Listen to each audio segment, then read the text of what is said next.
सचिन माथुर जी। महाराज जी, आपके चरणों में सादर नमन।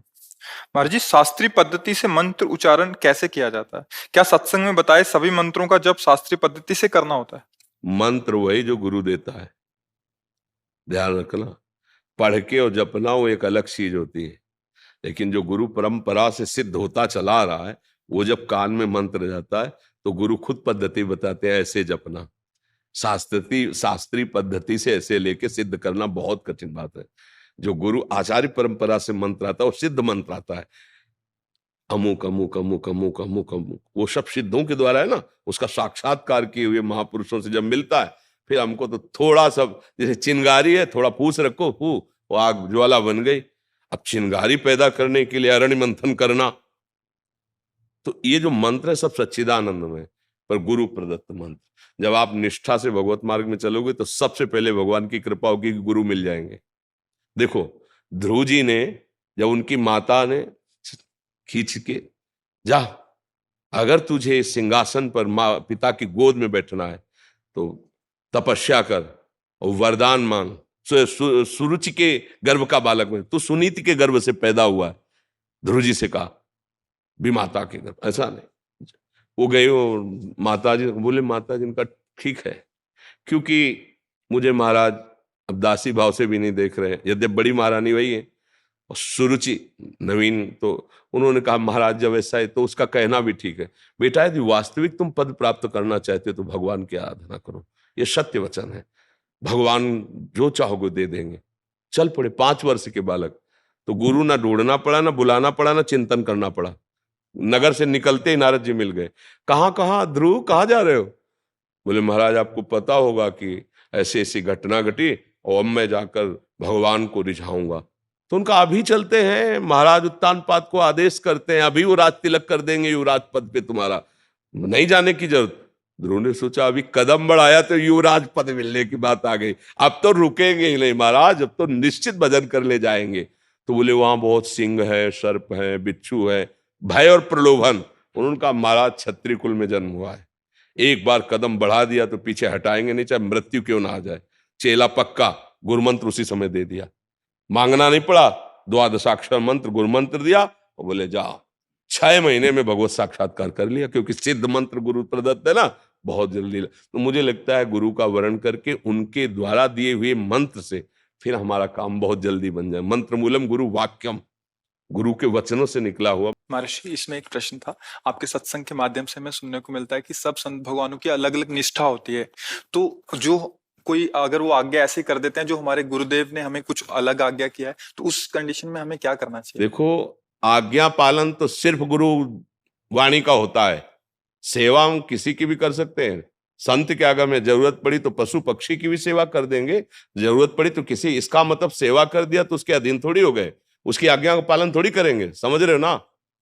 आज्ञा का पालन तो सिर्फ गुरुवाणी का, जो गुरु के श्रीमुख से वचन निकले बस वो गुरु वाणी का हम पालन करें। उन्होंने कहा संत समागम करो, साधु सेवा करो, तो कर रहे हैं, लेकिन वो हमें आज्ञा करे तो हम उसके लिए दस्तखत लेंगे गुरुवाणी से। अगर गुरु की आज्ञा है और आपकी बात मिलती है गुरुवाणी से तो हम मान लेंगे, नहीं तो आप बोलते रहिए, हमने सुन लिया, प्रणाम कर दिया, चल दिए, हम उसको स्वीकार थोड़ी करेंगे, समझ रहे हो ना। आज्ञा पालन तो सिर्फ वही है अपने गुरुदेव की वाणी में।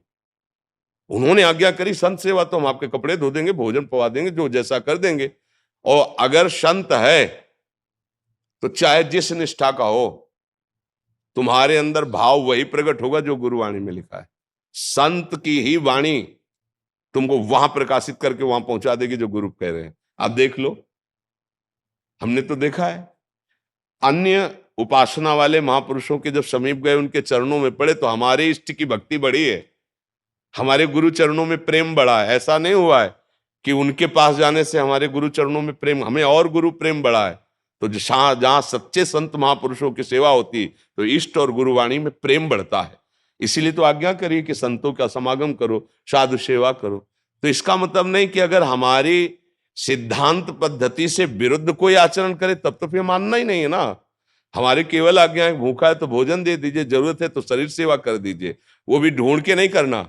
जहां हमें गुरु प्रसाद से पहुंचा दिया गया या वो हमारे समीप आ गए तो नहीं तो हम अपने गुरु के द्वारा दिए हुए नाम मंत्र वाणी और उनके आदेशानुसार चल रहे हैं, हमें किसी की जरूरत नहीं। बात समझ लीजिए, हमारे समीप कोई आ गया है तो अगर भूखा है या वस्त्र है या औषधि है, वो हम सेवा कर देते हैं।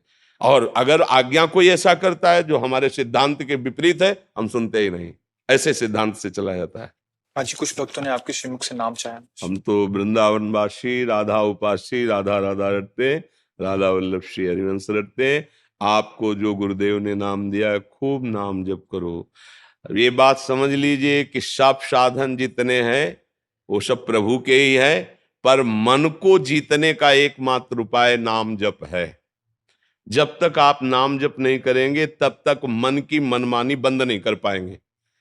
आप गा लो, घंटा 2 घंटा जैसे कीर्तन भी करोगे ना, ये राजी रहेगा मन, पर ये मन बस में नहीं होगा।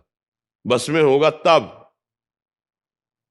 अब देखो इसकी चाल, हलचल मचा देगा। थोड़ा शांत होइए, आंख खोल के या आंख बंद करके मंत्र में या नाम में लगिए, अंदर ही अंदर सुमिरन में आइए। और जहां सुमिरन में आएंगे तो देखना इसकी मार पड़नी शुरू हो जाएगी मन में।